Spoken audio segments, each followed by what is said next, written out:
Cali approach, American Niner 65. American Niner 65. Good evening. Go ahead. Buenos dias, senor. American 965 leaving 230, descending to 200. Go ahead, sir. The distance DMI from Cali. The DME is 63. 20 de dezembro de 1995. O voo 965 da American Airlines de Miami, na Flórida, para Cali, na Colômbia, dá início aos procedimentos de descida no aeroporto Alfonso Bonilla Aragón.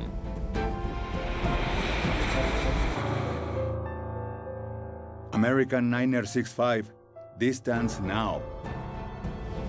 A bordo estão 163 pessoas, 155 passageiros e 8 tripulantes.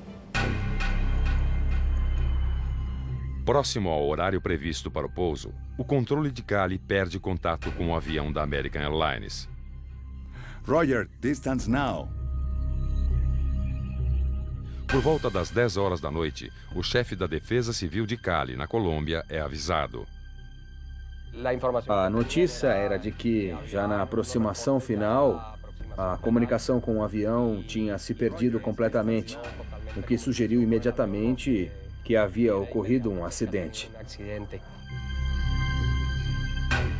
E tudo indicava que o lugar do acidente era nas proximidades de Buga, então se estabelece como centro de operações o batalhão Palacé, na cidade de Buga. Localizada a cerca de 70 quilômetros de Cali, a cidade de Buga está situada num vale com montanhas de até 2.500 metros de altura. É para essa região que também segue a equipe da Cruz Vermelha.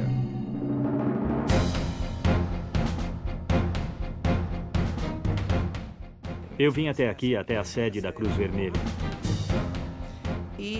Já estavam aprontando os equipamentos, transportes e a equipe de pessoas necessárias para atender este tipo de emergência. Nos Estados Unidos, a equipe de emergência da American Airlines é acionada por volta das 2 da manhã. Quando recebi a ligação, fiquei bastante chocada com o fato de que um de nossos aviões tivesse caído. Senti o golpe. Ninguém está preparado para uma tragédia, para aquilo. Então, me apresentei imediatamente ao Comando Central.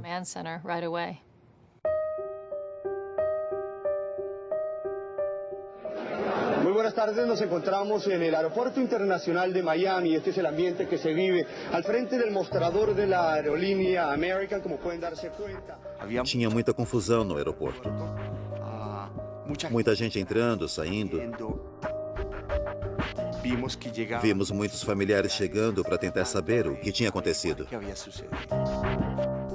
Rafael Poveda trabalhava na TV Telemundo em Miami e foi escalado para cobrir a tragédia. E lembro que os funcionários da American Airlines não sabiam o que fazer. Não tinham uma informação muito clara. As pessoas entravam e saíam, chorando, desesperadas, porque realmente não se sabia o que estava acontecendo.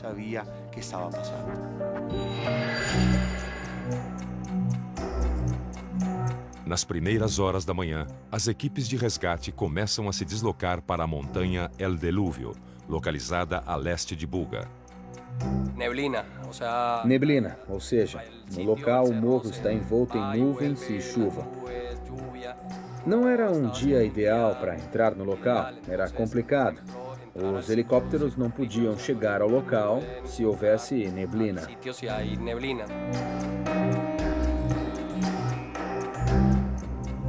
Cerca de 12 horas após o acidente, as equipes de resgate localizam o avião.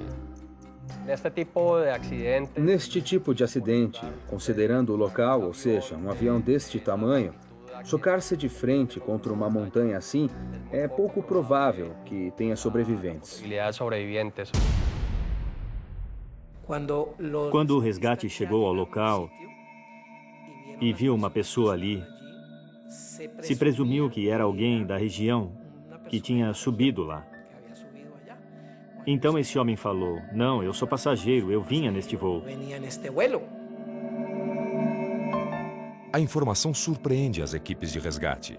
O primeiro passageiro localizado com vida é Gonzalo Dusan.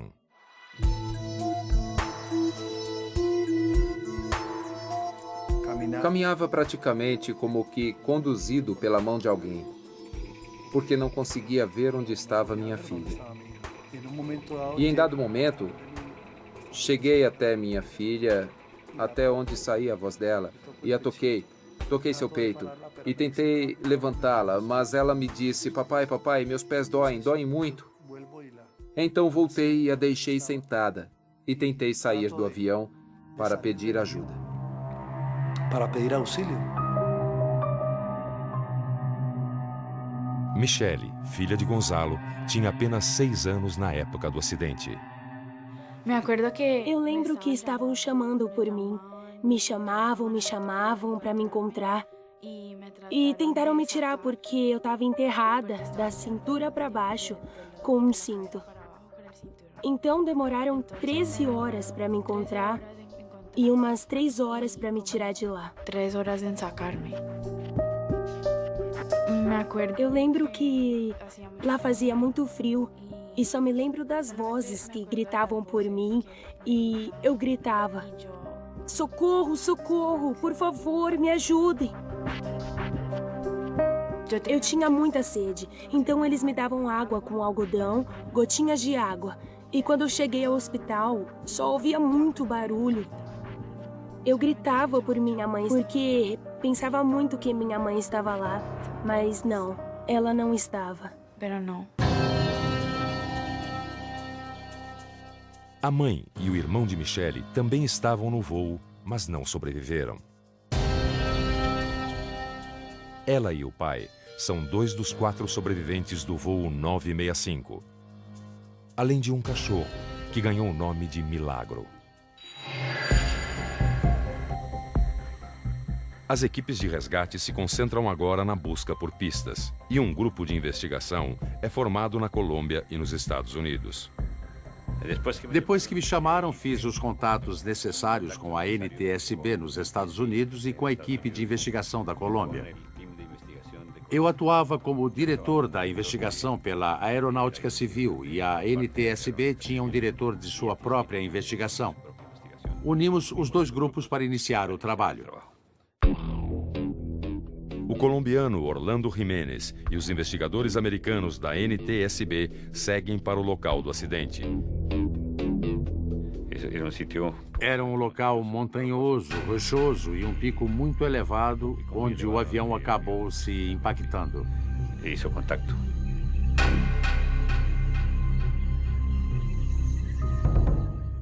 O que tinha de peculiar era que o avião estava fora de sua rota. Não tinha por que estar nesse local. A primeira impressão quando você chega ao local é que você está subindo um morro, subindo a montanha. Você está passando por uma selva muito densa. E você sai dela e de repente tem pedaços de metal retorcidos e assentos por todos os lados e partes internas do avião acima de você e ao seu redor. E a sua primeira impressão é basicamente de confusão. Em que parte do avião eu estou? Eu estou na parte frontal, estou na parte esquerda, na parte direita? O que é isso que eu estou olhando agora? Porque sua mente tenta colocar ordem nas coisas. E quando um avião está completamente destruído no topo de uma montanha, não existe necessariamente uma ordem. Me chamou a atenção que existiam partes grandes do avião ainda conservadas. Isso nos deu uma indicação de quais tinham sido as causas para que se encontrassem sobreviventes. Havia pedaços de estrutura bastante grandes onde as pessoas tinham ficado. Quem estava lá dentro dessa estrutura poderia ter sobrevivido. Isso indicava uma velocidade relativamente baixa de impacto com o terreno. Cali approach, American Niner 65. American Niner 65. Good evening. Go ahead. Buenos dias, señor. American 965, leaving 230, descending to 200. Go ahead, sir. The distance DMI from Cali. The DME is 63. As primeiras impressões da equipe de investigação explicam a existência de sobreviventes no local da tragédia. Mas por que o American 965 se chocou contra as montanhas de Buga, em baixa velocidade e fora da rota original?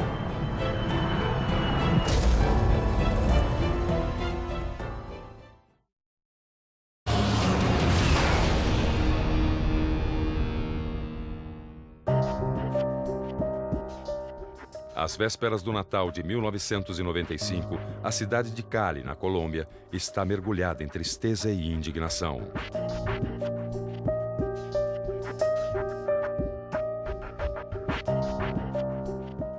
O acidente com o Boeing da American Airlines matou 159 pessoas, a maioria colombianos que voltavam para casa.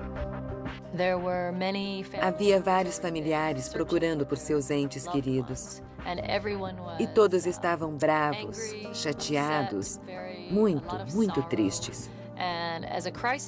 E como especialista em desastres, fui treinada para administrar situações assim e tentar confortá-los e atender suas necessidades. Mas nunca aconteceu comigo, pessoalmente, de ser vista como inimigo, até eu chegar lá. Não tinha ideia que seria vista como inimiga das vítimas, porque estava tentando ajudá-las. Rafael Poveda também desembarca na cidade e vai direto ao local da tragédia. É como uma mistura de tristeza, de raiva, de dúvida. Uma mistura de sentimentos. Já havia muitos sacos pretos com corpos de pessoas que tinham falecido.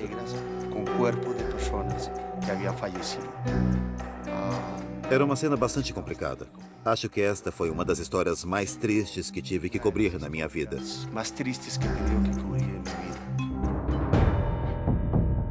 No local do acidente, os investigadores seguem atrás de pistas. As caixas pretas foram encontradas rapidamente no final do dia seguinte e foram levadas imediatamente a Cali e transportadas a Bogotá e, através da embaixada americana, foram iniciados os trâmites para levar os equipamentos para Washington. Outra peça-chave para os investigadores é o FMC, o computador de gerenciamento de voo. Nesse aparelho estão armazenadas todas as coordenadas programadas pela tripulação ao longo do voo. Alguns deles estavam esmagados, outros estavam arrombados. E destes nós tivemos que buscar cada um dos cartões eletrônicos. Então eu os juntei e os levei até uma área plana atrás dos destroços. Então eu os coloquei na rede do helicóptero, junto a outros componentes que precisavam ser levados para fora da montanha. E foram levados pelo helicóptero para a base de Buga, na Colômbia. O computador de gerenciamento de voo é um dos principais equipamentos de navegação do Boeing 757.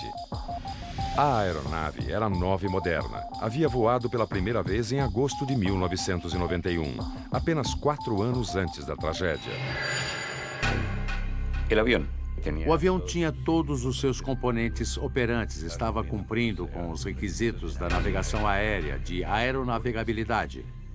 E foi liberado com seus componentes operando e com todos os requisitos de combustível e de despacho requeridos pelo voo. Os investigadores também verificam informações sobre a tripulação. O voo 965 era comandado pelo piloto Nicholas Taffery e pelo copiloto Donald Williams, ambos americanos. Taffery, 57 anos, tinha mais de 13.000 horas de voo. Donald, 39 anos, cerca de 5.800 horas no ar. Os 6 comissários de bordo eram todos colombianos. Fomos até a sede da American Airlines em Fort Worth, Texas, e entrevistamos as pessoas responsáveis por operações, treinamento de voo, por tudo que tem a ver com a formação dos pilotos. Eram pilotos completamente treinados para fazer uso desses sistemas de navegação. Os investigadores já sabem que os registros da tripulação e do avião estavam em ordem. E enquanto aguardam a análise das caixas pretas e do computador de gerenciamento de voo, se concentram nos fatores externos, como a questão da falta de radares de área. No momento da aproximação do avião da American Airlines, não existia serviço de radar em Cali. The distance DMI from Cali. The DME is 63. O controle de radar, nesse momento, se baseou no relatório de posição do piloto. Se o piloto diz ao controlador qual é a posição exata, o controlador tem mapas e na tela os pontos de entrada do avião. O controlador dependia de outra ferramenta, que é pedir informações de posição aos pilotos. E assim, o controlador vai projetando e seguindo a evolução da posição relativa dos voos para verificar se haverá segurança na operação. Hola, ¿qué tal? ¿Cómo estás? Bien, bien. Davi Lopes, chefe da torre de controle do aeroporto de Bogotá, se juntou à equipe de investigação uma semana depois do acidente. Sua função é colaborar com a análise dos procedimentos adotados pelo controle de aproximação de Cali.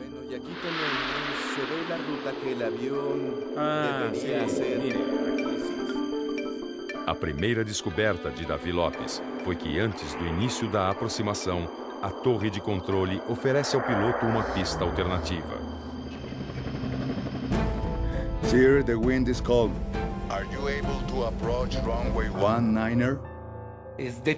É certamente sabido que em Cali, a pista principal, a pista normal de aterrissagem, é a 01. Então nossa primeira inquietude foi saber por que o controlador ofereceu a pista 19 ao piloto. Approach to runway 19er.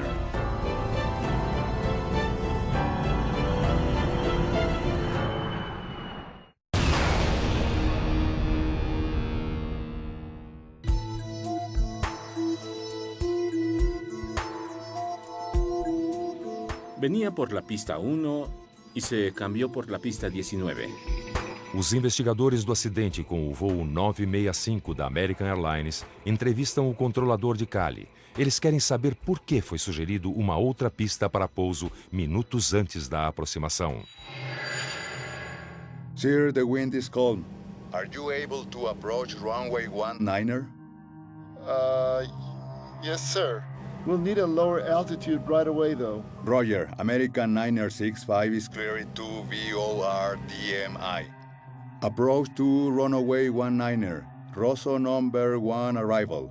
Report to Lua VOR. O controlador tinha dois aviões, um da Avianca entrando pelo leste, chegando ao VOR de Cali, que fica ao sul do aeroporto. Estimava-se que esse voo da Avianca chegaria ao VOR de Cali aproximadamente 1 minuto antes do que o da American Airlines. O VOR é um equipamento que emite sinais direcionais de rádio instalado em determinados pontos geográficos. Serve para as aeronaves definirem posição e rota. Para fazer o pouso pela pista 01 pelo VOR Cali, o voo da American Airlines teria que passar sobre o aeroporto e realizar uma manobra chamada de inversão. Isso implicava em aproximadamente 10 minutos de voo. Mas, adicionalmente, como o Avianca estimava chegar ao VOR aproximadamente 1 minuto antes que o American, o voo American teria uma espera adicional de 5 minutos. 965 Cali. É por isso que o controlador, para ajudar o piloto da American Airlines, perguntou-lhe se isto ajudaria e se queria pegar a pista 19. Are you able to approach runway 19er? A primeira conclusão que chegamos foi que o plano do controlador foi muito bom em cumprir os 3 objetivos que tem o serviço de controle de tráfego aéreo: dar segurança, ordem e agilidade. Esclarecida a questão da mudança de pista para o pouso do voo 965, resta aguardar a análise das caixas pretas. O relatório chega 15 dias depois do acidente. Roger, is cleared to Cali VOR. Descend and maintain 5,000 feet. Altimeter 3002. 15. No delay expect for approach. Report Tulua VOR. I put direct Cali for you in there. Yeah. O que nos chamou a atenção nessa análise foi que o controlador nunca, nesse ponto, autorizou ao voo American Airlines para ir direto ao VOR de Cali, mas autorizou a Cali.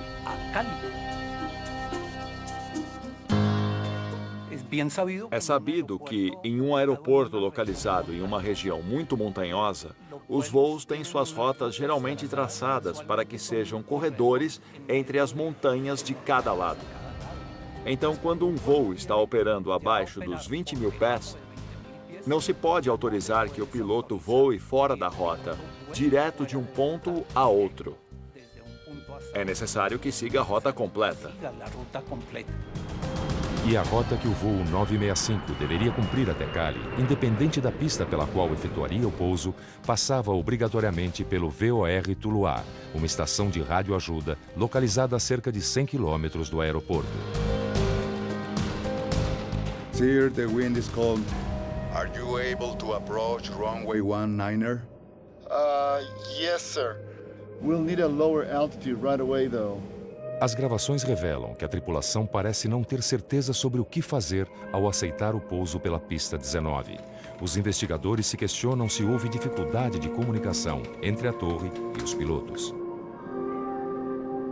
Rosso number 1 arrival. Report Tulua VOR. I gotta go give you to Tulua first of all. You wanna go right to Cali or to Tulua? I thought he said the Rosa 1 arrival. Yeah, he did. Yeah. We have time to pull that out. Yeah. Houve muita discussão durante a investigação sobre as interações entre o piloto e o controlador. Pensamos que poderia ter havido uma dificuldade entre o controlador e os pilotos, mas a comunicação foi muito simples. Eles se entenderam. As instruções do controlador foram muito claras. No delay expect for approach. Report Tulua VOR. Não houve nenhuma discrepância do tipo linguística. No ambiente do controle de tráfego aéreo, falamos de um nível de inglês operacional. Quando o controlador tem a fluência e o conhecimento suficiente da fraseologia padrão para as funções básicas para prestar serviço ao voo. Para os investigadores, não houve problemas de comunicação entre o controle e os pilotos. Por que então a tripulação teve dúvidas sobre como proceder para fazer o pouso pela pista 19? Approach runway 19er. Rosso number 1 arrival. Report Tulua VOR. You wanna go right to Cali or to Tulua?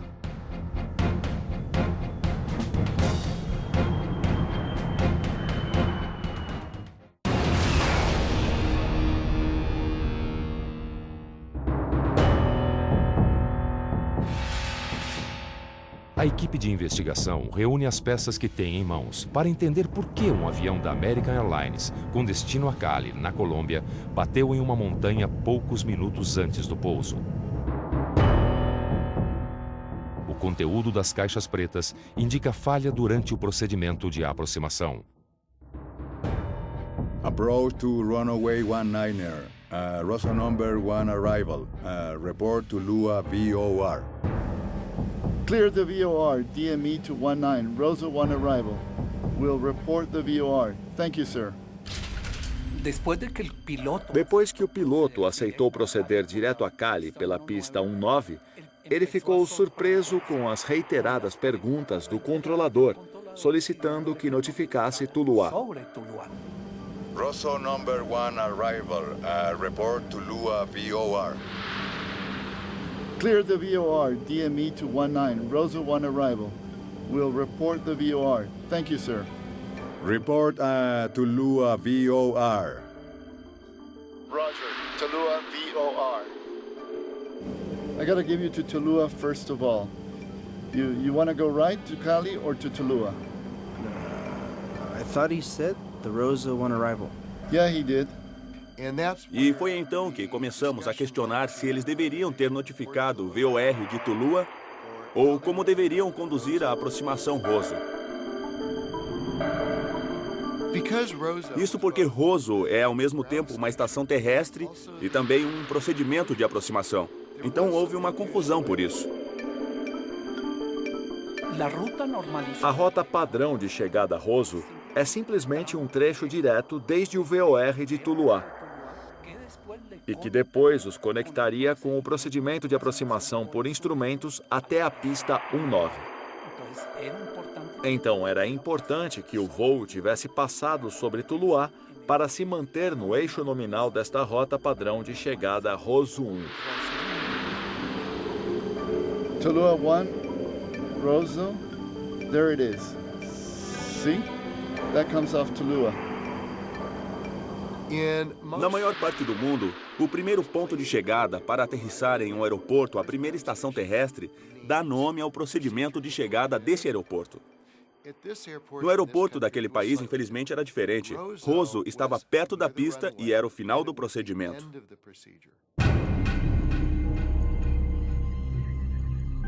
Os investigadores trabalham com a hipótese de a tripulação não saber exatamente como executar a aproximação Roso 1. Mas para esclarecer as atitudes tomadas pelos pilotos nos minutos finais, eles precisam das informações armazenadas no computador de gerenciamento de voo. Os computadores de gerenciamento do voo eram muito importantes no acidente do voo 965, porque uma vez encontrados, nós poderíamos saber quais foram os botões que o piloto apertou para manobrar o avião. Ao cruzar os dados do computador com a análise das caixas pretas, os investigadores começam a entender o que aconteceu com o American 965.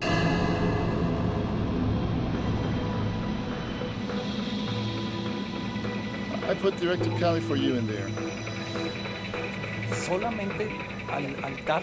Quando é dada a instrução ao computador para que voe direto a Cali, ele apagava todos os pontos intermediários. Então, enquanto que o piloto tinha, digamos, apagado de sua percepção, de seu planejamento, o ponto Tulua, para o controlador continuava sendo importante.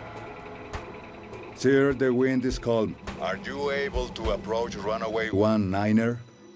Yes, sir. We will need a lower altitude right away, though. E é por isso que o controlador perguntou nessa mesma transmissão do piloto. Ele disse, notifique VOR de Tulua.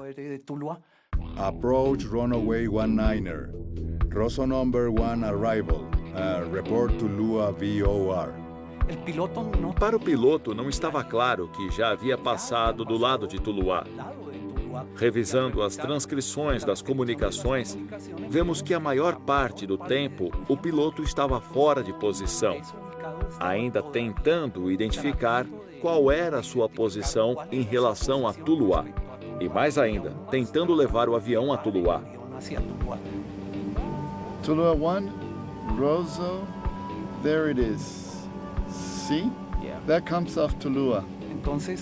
Então, o piloto iniciou um desvio para a esquerda, em direção leste, tentando voar inicialmente até Tulua. E isso não era conveniente, porque o avião continuava descendo. Where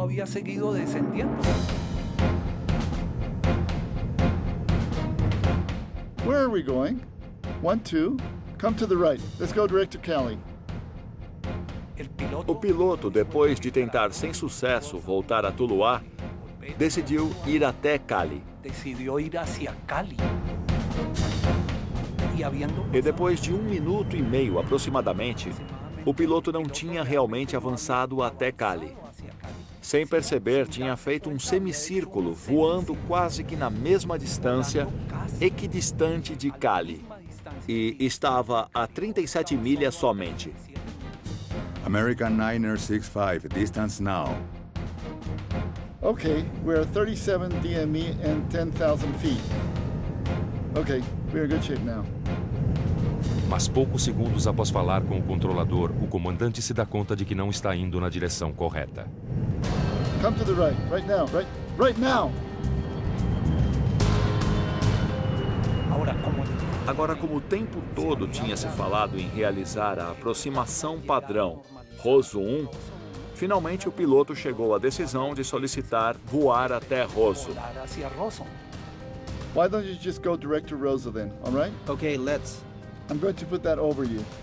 Agora, quando finalmente o piloto decidiu introduzir o ponto Rosso, ele encontrou um problema que não percebeu em momento algum. E só se soube depois da investigação. Why don't you just go direct to Rosa then, all right? Okay, let's. I'm going to put that over you. Os dados armazenados no computador de gerenciamento de bordo revelam a peça que faltava para os investigadores compreenderem a trágica cadeia de eventos que levou à queda do American 965.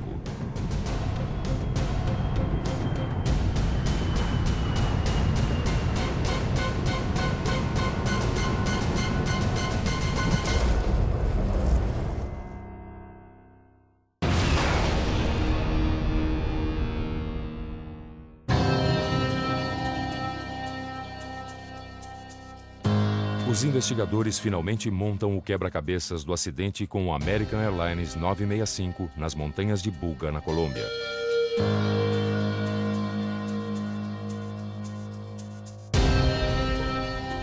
Why don't you just go direct to Rosa then, all right? Okay, let's. I'm going to put that over you. Tudo o que ele precisava fazer era apertar R para Rosso. Mas o que ele não percebeu é que R de Rosso também era usado para outra localização chamada Romeu, que era perto de Bogotá, e não de Cali. Então, quando ele apertou confirmar, o avião virou e fez exatamente o que foi instruído a fazer, mas por um engano.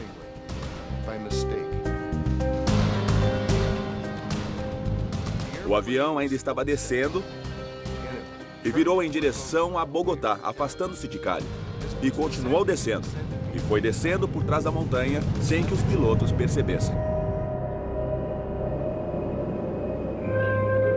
E quando faz essa curva, aparece o obstáculo, a montanha, e vem o alarme de terreno.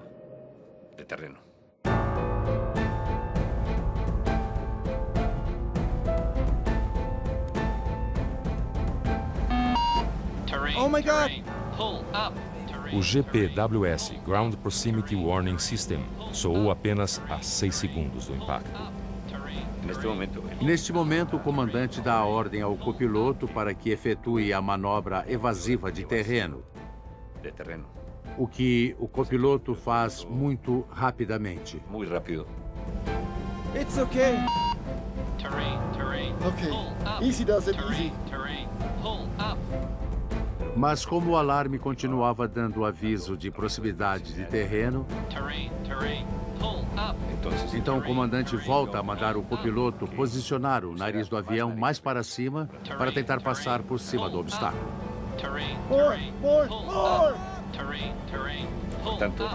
Portanto, o tempo foi insuficiente e o rendimento do avião foi insuficiente para que sobrevoasse o obstáculo.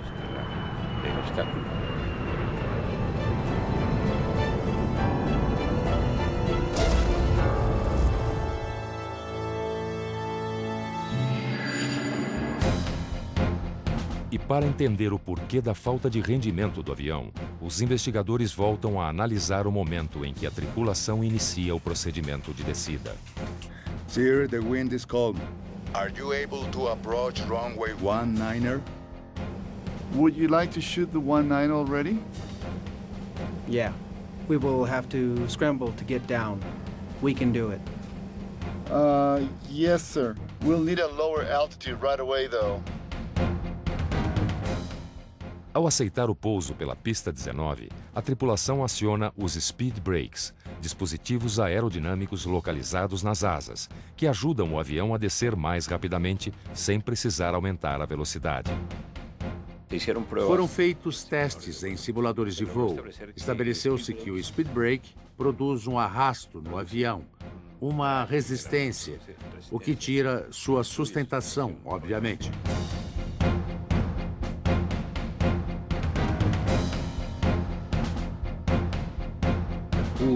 speed brakes não deveriam estar sendo usados para que o avião estivesse limpo em sua superfície para fazer a manobra evasiva.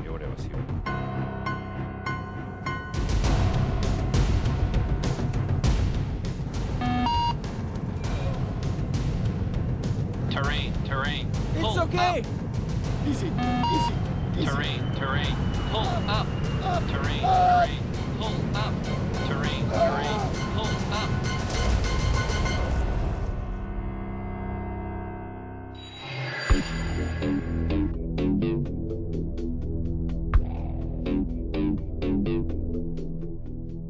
A investigação do American Airlines 965 chega ao fim.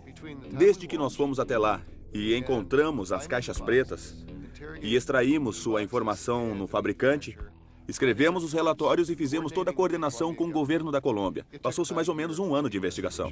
17 anos após o acidente com o voo 965, o que mudou para aumentar a segurança dos voos?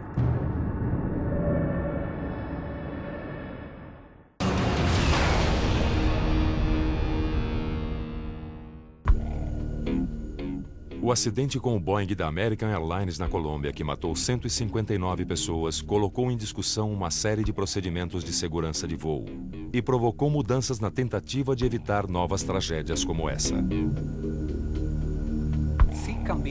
Muitas coisas mudaram depois do acidente da American. Em primeiro lugar, a mais evidente foi a troca do nome Rosso por Palma.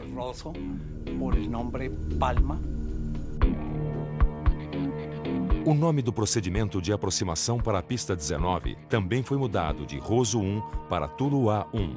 Essa alteração segue um padrão internacional que recomenda identificar o procedimento com o nome do ponto onde ele se inicia. Outra mudança foi que a Aeronáutica Civil decidiu instalar um segundo radar perto do aeroporto, para não depender do radar que estava instalado lá em cima, na cordilheira, distante do aeroporto.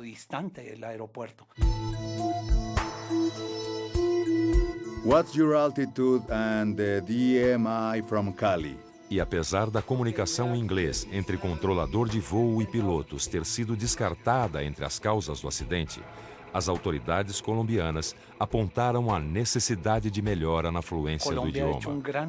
A Colômbia tem feito um grande esforço para melhorar o nível de inglês dos controladores, passando de um nível operacional a um nível mais alto, conversacional. No relatório final, outra recomendação foi para que o FMC, computador de gerenciamento de voo, mantivesse todos os pontos marcados pelos pilotos. Uma recomendação do relatório de Cali foi que se registre quais botões são pressionados, o que a tripulação faz com cada um dos botões da cabine. E para ajudar o processo de investigação, foi sugerida uma mudança no sistema de gravação de informações da cabine. Nós temos muitos acidentes, mas não sabemos o que realmente aconteceu na cabine. Então a NTSB tem insistido muito e recomendado que a FAA e as outras agências reguladoras adotem o vídeo na cabine. Desta forma, nós poderemos saber depois de um acidente o que a tripulação fez. Positive climb. Gear up.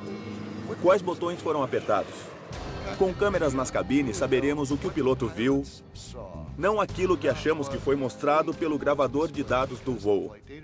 Então, essa foi uma das recomendações que saiu do acidente com o voo 965. E como o custo do vídeo da cabine tem caído e continuamos tendo acidentes ao longo dos anos, a câmera na cabine torna-se uma necessidade mais urgente para a comunidade da aviação.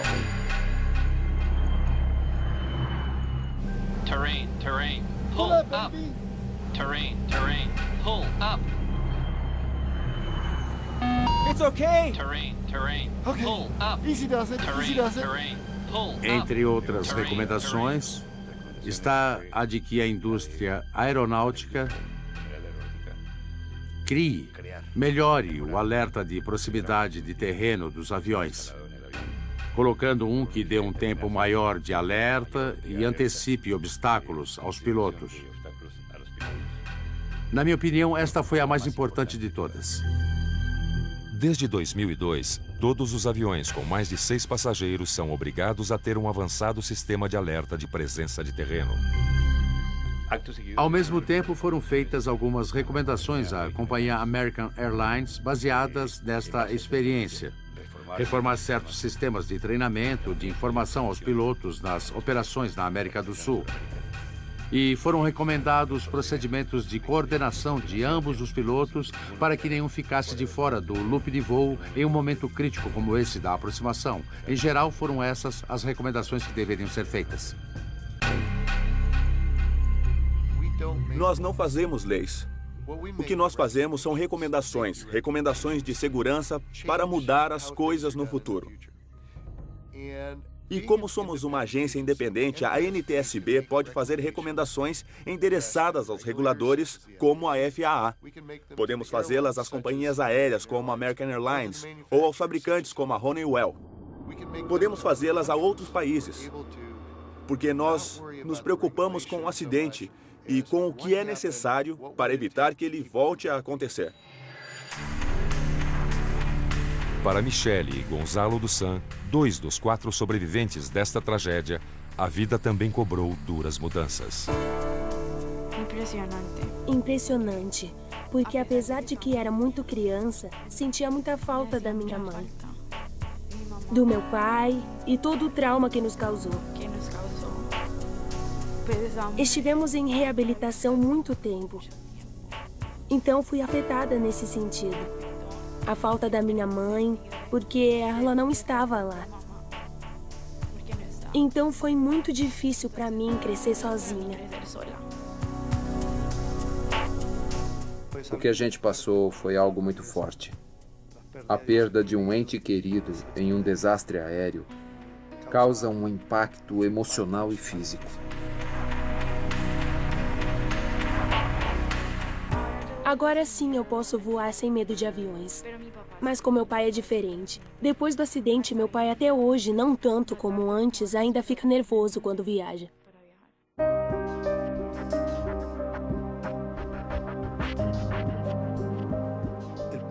O primeiro ano, o segundo ano foram muito difíceis. De fato, eu dizia que não queria voltar a Nova Jersey, onde eu morava. Mas o trauma de voar, que fica depois de se passar por um acidente dessa magnitude, impede que a gente voe. E vem um temor, muito medo de voar novamente.